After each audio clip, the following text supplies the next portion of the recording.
Hello and welcome to Let's Talk, Chatter That Matters.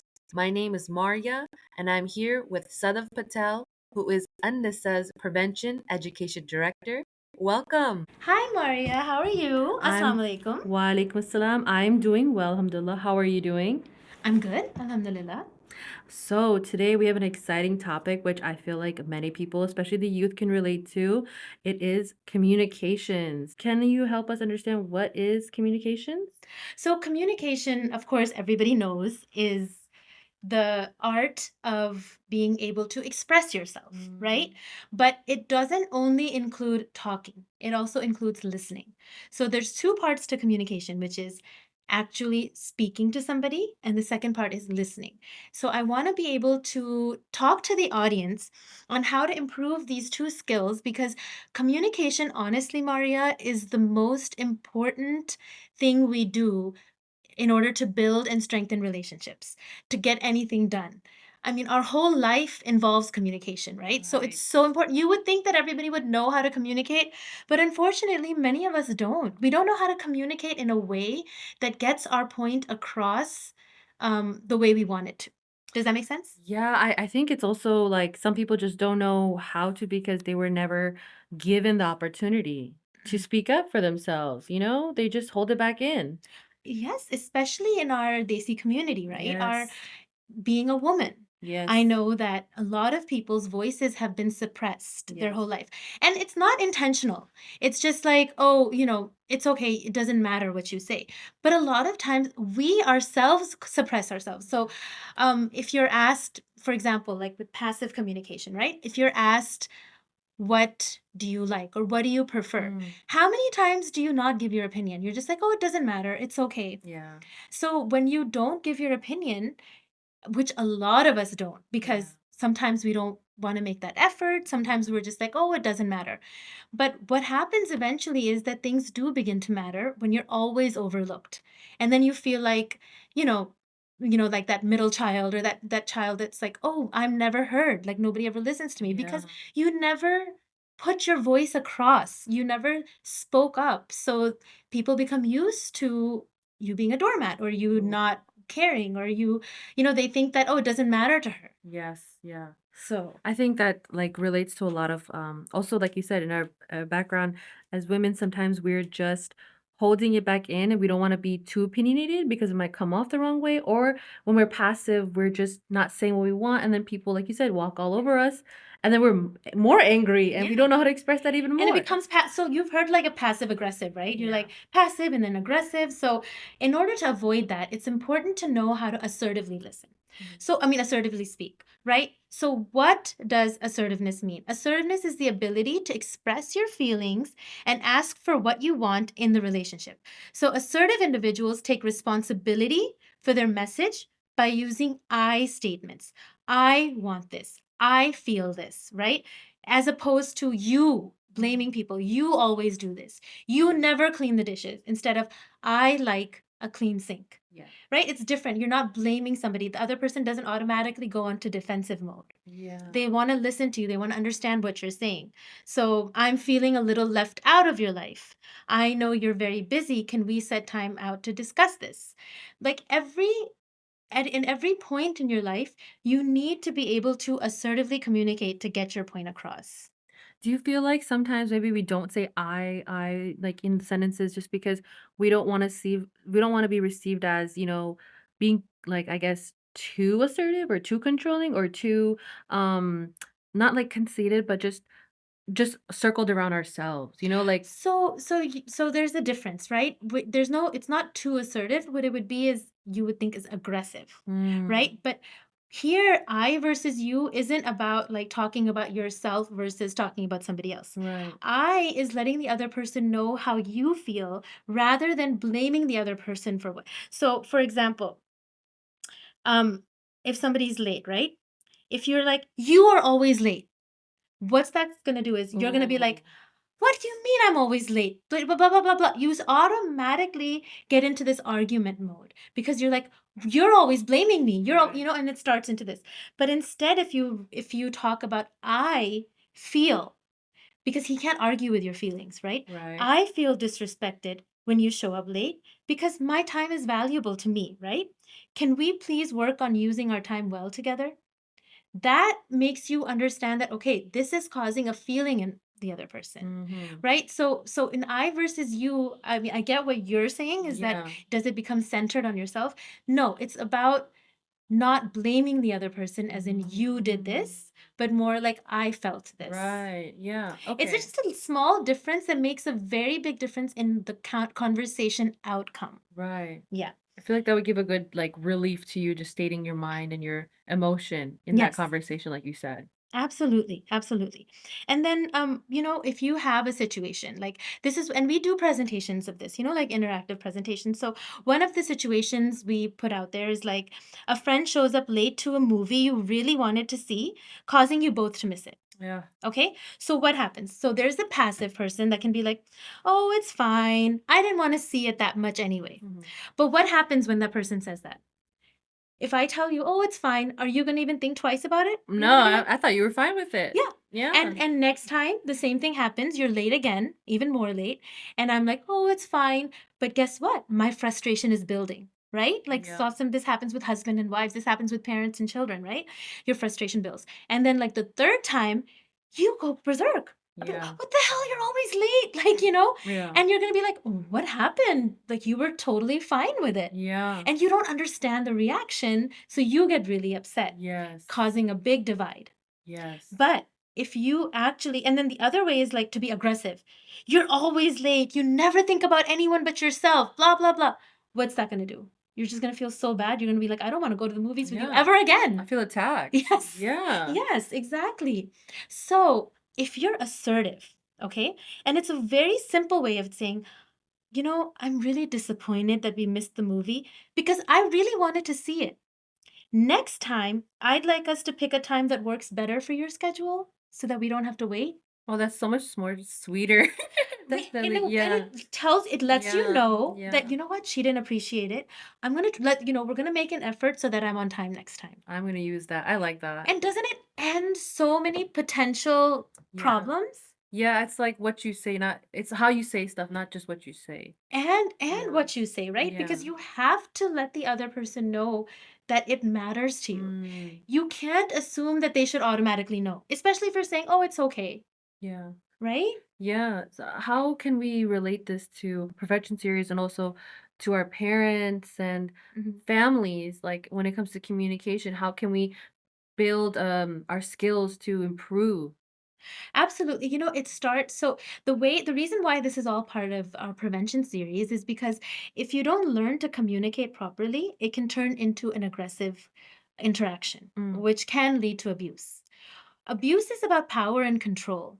So if somebody is trying to take power or control over you and you're not able to assertively let them know that this is bothering you, there comes a time when you can't take it anymore Mm. and you leave. Mm. Or there comes a time when you become aggressive and then the children see this and they become aggressive. And all of that can lead to abuse. So being able to communicate your feelings, being able to communicate in a respectful way actually prevents abuse Mm. in the long run. But how do you build the skill? That's a really good, question. So I think it's one day at a time. Like you can do small things like, oh, can you save me a seat at lunch? Or can you pass me that pen? Yeah. You start with small things. Or, what do you feel like eating? To your mom, lots of times to your mom, you're like, oh, I know, like my kids are like, whatever, everything's fine. And then when I'm making something, they don't like it. Oh, yeah. Like they never communicated that, okay, can you make this? It would have been simple. I would have made it. They would have eaten it. But they're like, oh, it doesn't matter. Make whatever, mama. And then I make, dal chawal or I make something and they're like, not this again. And it Oh, gets me so frustrated, right? So it's like these small communication errors or not saying something can actually cause such a big rift, right? It's like, oh yeah. my God, you never eat what I make. And, it just goes into this spiral of negativity. Right. So like just being open about what your feelings are, Mm. but communicating it in a respectful way, Right. noticing what your body language is showing, noticing what your eyes are showing, what your face is showing. If you have, like, I always say that, like, a lot of times a mom makes the biggest difference in the mood of a house, of a home. Like if you come home from school or from college or from work and your mom is in a horrible mood, she has the worst face, what happens? Yeah, everybody is in a bad mood Right? then. You Yeah. suddenly like you dim down. You're like, Yeah. oh gosh, I'm gonna go to my room. Yeah. I don't want to like there's Yeah. something wrong, you know? Yes. But if she's like smiling and happy when she comes in, it suddenly makes you feel like, oh, I want to open up. I want to Yes. talk. Yes. Right? So our body language is huge in expressing how we're feeling. So when you're in part of assertive communication is also making sure your body language is aligned with what you're saying. Mm. Your expressions are aligned with what you're saying. And just, in notice your tone. Notice how you're saying it. Notice what words you're using. But express what you feel. So, what is active listening? What do you think active listening is? Definitely paying attention to what someone's saying and maybe also not waiting to just reply right away. I think that's what Yes. we all do. Yes. So, there's a lot of parts to active listening, Mhm. right? When you actively listen, you want to engage and respond. So, a lot of times when you're in a conversation, your mind might go somewhere else. Like you're listening to me, but you're probably thinking, oh my God, I have to cook this. This is what I have to do on my way home. I need to, your mind, your thoughts go elsewhere, right? Because you're not always present. So, what that does is that doesn't, you haven't given your full attention to the conversation. You might miss something, you might miss a cue. So then that whole conversation goes awry. Yeah. So it's very important to engage and respond by making yourself be present. Oh, I see. Oh, wow. Oh, that makes sense. So when I'm saying that, I'm making myself present in the conversation. I'm actually listening to what you're saying because I'm responding and I'm engaging. Yeah. Does that make sense? Yeah. The second thing is listen to understand. What you were just saying, like you're not listening to respond. Mm. A lot of times, especially when our parents, like parents to children, or when they're like, "Oh, you didn't clean the dishes and stuff," you're not listening to understand why they're upset. You're just like, "But no, I did it yesterday, and she did it today." And you're like constantly thinking of what my response is going to be. Mm. And when you're doing that, you're not hearing what the other person is saying. So it's really important to listen to understand and, try to actually understand where is my mom coming from or where is my teenager coming from or where is my friend coming from? Yeah. Instead of thinking I have, you automatically assume they're blaming you or it's something to do with you and you're trying to think of a response so that it comes out, so you're not blamed for it or you're not Right. the culprit and that's not what conversations are about, right? Right. They don't have to be about one person at fault and another person is trying to solve it. It can just be a conversation. That's why it's important to listen to understand. And then letting them know that you hear them. So I hear you saying that is so important because a lot of times what we think we hear is not what the person meant. Has that ever happened to you? Yeah, definitely. Right? You Yeah. think, and then if you don't clarify that, you go on thinking that this is what the person meant, and the other person thinks that, oh, now they know what I was trying to say. Yeah. But your actual point never came across. And you don't even know if they're holding a grudge because they're upset at what you said. Oh, that's disappointing. Yeah. So you have to say, okay, so I hear you saying, Maria, that you think that we need to work on this harder. Mm-hmm. And you'll be like, no, that's not what I was saying. Right. I wasn't saying blah, blah, blah. When you hear it, then you'll be like, oh, that's her understanding. Yes. Let me clarify it. Yeah. Or you could be like, exactly, that's what I was saying. So, like, basically, we expect people to immediately understand what we're trying to say, but reality is sometimes the message doesn't come across the way we delivered it. Absolutely. Ah, Perfectly okay. said. And then, of course, this is so important, especially according to who you're talking to, but disagree without dismissing.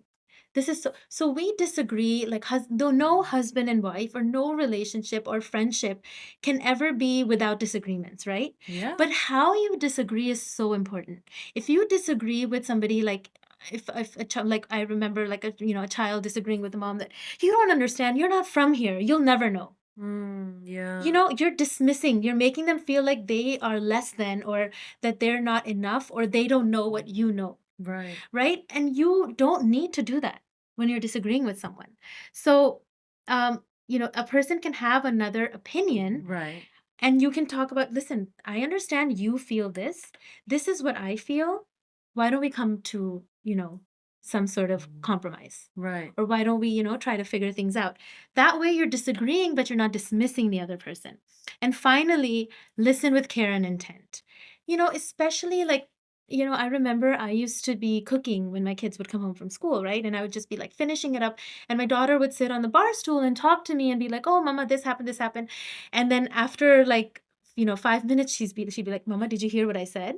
Because I'd just be like, Yeah. but I wasn't really hearing her because it was Yeah. just like, I knew I had other things to finish. Yeah. And so she was like, Mama, you're not even paying attention. What did I just say? And I'd be like, oh, and she's like, okay, forget it. And guess what? She stopped talking to me Right. about things after school because she realized that I'm not really listening. Yeah. And I realized that all of that other stuff continues, but your Right. child grows up. Right. You know what I'm Yeah. saying? Yeah. Like, it's so important to make whoever you're speaking to, because these are relationships you're building. Right. So make them understand that, hey, put your full body language towards them. Mhm. Look at them. Look at them in the eye that this is what I'm talking about. I care about you. Right. I want to hear what you have to say. Yeah. I want to understand you. When you make the other person feel that, automatically their defenses are down. You're right. The Prophet Muhammad sallallahu alaihi wasallam used to look at the person when he would talk to them, and he would come to their level. If it was a Mm. child, he would bend down and speak to the child. If it was an adult, he never felt that he was better than somebody. Right. Right. Sallallahu alaihi wasallam. So it's so important to learn from our biggest example and how he used to communicate with people. I think that's really beautifully said. I think we ignore them or don't show that we're paying attention to them, they're gonna dismiss us just like we dismiss them. Absolutely. That is such a good point. And you see that happening all the time. Especially now, like with social media and the way communication is like online and text messages. And it's so important that you identify and show that you care and what your intentions are. Right. And then finally, the last thing I'd like to say about communication, even though it's so much more, but your inner voice, like we talked about in knowing yourself, right? Your inner voice. So our own, the biggest communication we have is among within ourselves, right? What we Right. say to ourself. So that includes like our perception, right? How we grew up, what we're thinking. It includes our expectations. So a lot of times, like a husband will have an expectation from a wife, or a wife will have an expectation from a husband, or friends will expect that, oh, you should already know this. Why didn't she do that? Or why didn't she bring me this? Why didn't she buy me that? And you assume that the other person should know. Mm. And you have this conversation in your head, but you never communicate it. Yeah. So the other person doesn't know, and you're disappointed, and they don't know why you're disappointed. Right. Does that Right. make sense? Yeah, definitely. So you're just like, wait, because what we don't realize is everybody is living life. There's so much going on in somebody's life, right? Right. Right. So many things. They don't have time to figure out you. They don't have time, no matter how many years it's been, I don't care. They don't have time to like actually think, oh, this is what she would want. Let me do this. Isn't it much easier if I just tell you? Yeah. You Yeah. know, I remember Definitely. I told my husband that, "Oh, no, I don't need any birthday presents, don't worry about it. I don't need it." And he stopped buying them. So, like, after 2 years, I think 2 or 3 times, I'm like, I got so mad. I'm like, "What do you mean you don't get me?" And he's like, "But you said you don't want it. I thought you would get mad. I wanted to get you something, but I thought you would get upset." And I'm like, "You should have known that even if I'm saying no, that means yes." Yeah. Like, how do you what? But right, isn't it much? He's like, why don't you just tell me like what you want, and it would make life so much easier. Like, Yeah. okay, get me this purse or get me this, these shoes or whatever it is, and just, it's makes life so much easier. But we just love to complicate things and cause all these issues, right? Like, there was a husband and wife, and like she had, she wasn't cooking dinner every day, and he had a problem with that because he expected that, but he Mm. never communicated that expectation. So Ah. slowly, like they started having all these fights on other things when the basic foundational problem was the fact that The she wasn't cooking. cooking. Yeah. So, and then one day he just got really mad, and she's like, "What's wrong?" And he's like, "You never cook for me." And she was like, "I didn't know you wanted me to." Mm. I thought that Yeah. that wasn't important, that it was okay Yeah. if we got takeout and stuff. So it sounds very little, but it can turn into huge misunderstandings because of Yeah. all these expectations. So it's really important for us to understand what our internal voice says, what we're trying to, what our expectations are showing, what our perception is about a certain issue, what we're feeling, how me and you can hear the same message but interpret it totally differently Yeah. based on our own internal biases, our Yeah. own perceptions, right? So to sum it up, Assertively communicate, don't be aggressive, don't be passive. Actively listen, where you're listening to understand, not to respond. I mean, not to, yeah, like you're not trying to just respond right Yes. away. You're actually listening to understand. You're trying to tell them what you hear them say, and you're actually paying attention to them and being mindful, right? Um, Understand your inner voice, what your expectations are, what your perceptions are, what your unconscious bias is, and don't globally label people. Yeah, guys, take these and put them down as notes for you to use with your family, your loved ones, and future relationships, because this will help you, inshallah, in your life. And Sadaf has dropped a lot of good gems. So I want to say thank you once again for sharing such great knowledge and just being informative for all of us listeners. Thank you so much, and I hope that something, you're able to implement even one part of what I said, and it'll make a difference in your interactions with your, loved ones, inshallah. Inshallah, Thank you for definitely. having me. Most welcome. See you guys next time. Thank you.